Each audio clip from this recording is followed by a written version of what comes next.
Kasi natagpuan po na naghukay talaga ang PNP. Sabi ko, ano naman kung naghukay? May hinahanap nasa ilalim ng lupa yung anak ng Diyos O ano naman kung naghukay? Di ho ba mga kababayan? Ito. Senators Ronald de la tawag dito mga kababayan, balita po ng UNTV ang paghuhukay. Ano daw po? Nakita na natagpuan ang paghuhukay sa compound ng Kingdom of Jesus Christ kahapon ng ulat na naghukay nga ang mga pulis sa basement ng isang gusali doon. Ayun. Naghukay nga po ang ating mga kapulisan, mga bossing. Ang sa akin, utos ng korte, hanapin yung taong nagtatago. Yung taong ayaw lumantad, ayaw lumabas. Ang base po doon sa mga makabagong teknolohiya po, mga gadget na sinasabi po, at ako napapaisip din, galing kaya sa FBI itong mga ito. Masyado pong makabago mga kababayan. Mahal po yung mga ganun No? Ang sabi po ng mga kapulisan, di ba? Maghuhukay kami, hahanapin namin tuloy dyan. Walang problema. Ito na po, mga kababayan. No? Yung anak ko tumatawag daw. Yung anak ko tinatawagan na ako, aalis na daw kami. Sige. Tapusin na natin 'to lahat na ito, mga kababayan. Di ba? Ano ang problema kung may hukay diyan? Ang hinahanap nasa ilalim ng lupa. Di ba? Ginagawa niyong big deal yung paghuhukay diyan. Ibabalik naman kung ako ang may-ari ng compound, mga kababayan. Kung ako yung may-ari, sinasabi ko, nakikipagtulungan ako sa kapulisan. Sasabihin ko lang, sige, maghukay kayo kung talagang yan ang iniisip nyo. Pero, kung ano yung sinira ninyo at hinukay ninyo, ibalik nyo lang sa dati. Yun lang nga sa akin. Para naman ma-resolve di ba, ang problema ng ating bansa. Di ho ba, mga kababayan? Sige, hukayin nyo. Basta kung ano yung dinatnan nyo dyan at kung ano yung bago hukayin yan, ibalik nyo. Gawin nyo lang ulit sa dati. Ganon. Kaso sila, mga kababayan, halata po, na palapit ng palapit itong si General Torre kay Kibuloy ho, mga kababayan. Kaya nga po, ang tingin ko diyan sa hearing na yan, mga bossing, distraction lang po yan. Para siguro, i-distract natin, magpa-hearing tayo. Para etong si Torre huminto muna sa paghuhukay. Di ho ba? Magsasalita dito si Bato. Biyernes ng umaga, pinasok ni Senators Ronald de la Rosa at Robin Padilla ang Cathedral at Jose Maria College o JMC basement kasama ang mga kinatawan ng KOJC at mga miyembro ng media. Ang inspeksyon ay bahagi ng isinasagawang pagdinig sa Senado sa paggamit umano ng labis na puwersa ng Yun paulit-ulit nilang sinasabi, mga kababayan. Labis ang puwersa ng ating kapulisan. Ngunit tingnan nyo naman po, madami nga po, pero sila yung bumubuntal sa ating mga kapulisan. Philippine National Police para i-serve a warrant of arrest laban kay KOJC leader Apollo Kibuloy. Ayon sa abogado, kamukha talaga ni Atty. Torion si Kengko yan. Bukod sa puro kakengko yan yung mga sinasabi, kahawig pa ni Kengkoy si Atty. Torion. Ng KOJC na si Attorney Israelito Torion, ito ang unang pagkakataon sa loob ng 2 linggo na nakapasok sila sa mga nabanggit na lugar matapos itong harangan ng mga pulis. Sa ocular sa Cathedral, sinilip ng mga senador ang sinasabing secret door na kadugtong ng isang kwarto. Ito yung sinasabi ng KOJC na holding room umano ni Kibuloy. Grabe, kasi naman po, mga kababayan, itong mga KOJC yung mga Kojik, pinapasok nga nila sa loob ang mga kapulisan, subalit po, bawal namang gumalaw, bawal mo buksan to, bawal kang pumunta sa ilalim, bawal mo silipin yan. Hindi din po nakapag-search. Yun yung tinatawag po ni General Torre na sa susunod, magse-search kami naaayon sa gusto namin, hindi yung naaayon sa gusto ng mga Kojik. Kapag magsasalita sa pagtitipon, sa bandang stage ng Cathedral, nakita rin ang isang butas na tinatakpan ng punit na carpet. Sa pag-aarap sa joint public hearing ng Senate Committee on Justice and Human Rights at Public Order and Dangerous Drugs kinahaponan, sinabi ni Atty. Torion na ang mga pulis ang gumawa ng butas. September 2 at 2 o'clock in the morning, Ano? Hindi naman din po itinatanggi ng mga kapulisan yan, mga kababayan, na naghuhukay ho talaga sila. Hindi ho itinatanggi, mga kababayan. Sila lang po yung nagbibig deal, big deal sa kanila. Oh, dahil nga po yung may-ari ang hinuhukay, di ba? Oh, pero ang korte po, mga kababayan, tuloy ang operasyon ng PNP. Ang PNP nag-conduct na naman ng unli search doon sa Cathedral. Nag-conduct po ng unli search ang Philippine National Police dahil po unli tago naman din po kasi itong amo ni Torreon na si Kibuloy. Holding room. Meron silang ginamit na fiber optic camera and audioscope.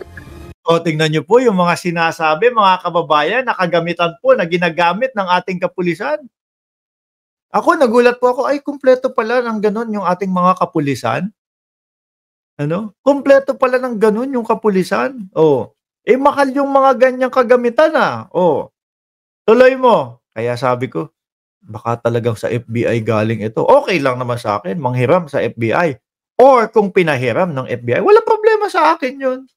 And nagbangag, naggawa ng hole doon sa floor, pero wala po silang nakitang tao po doon. Tiningnan na rin ng mga senador ang basement ng JMC kung saan sinasabing may hinukay ang mga pulis para hanapin ang umano'y underground bunker ni Kibuloy. Wala namang nakitang malaking hukay doon pero may bahagi ng sahig na may mga nakatambak na mga kahoy.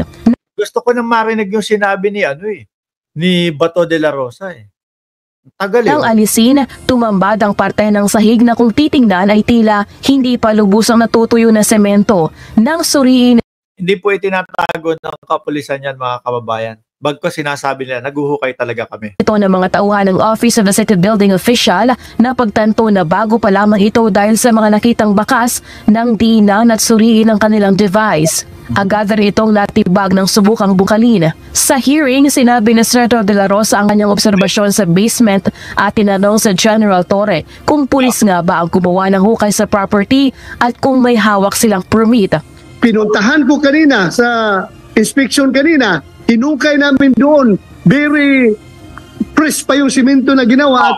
Hinukay, bato. Diba? So, kumbaga ayaw mo nang maghukay. Diba? Sila General Torre.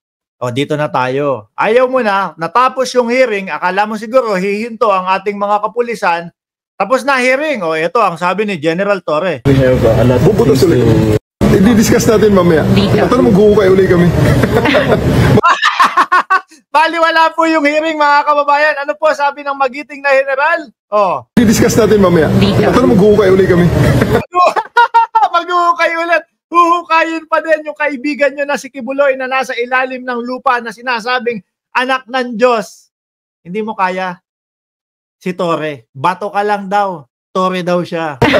Maghuhukay ulit ako. Sabi ko, naku, kawawa. Ako habang nanonood ako, mga kababayan, nung hearing, sabi ko, kawawa naman si General Torre.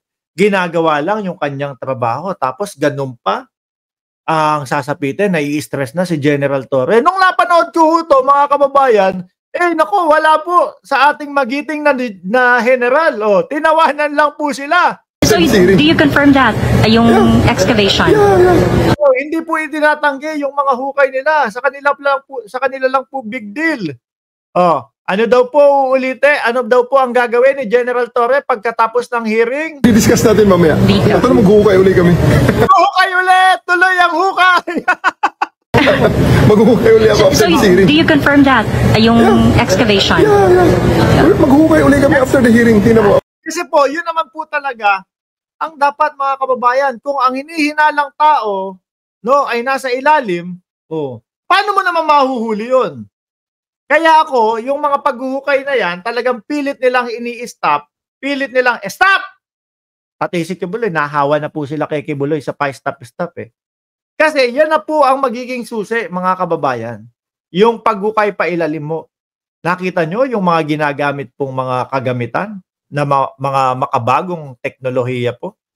Panigurado po.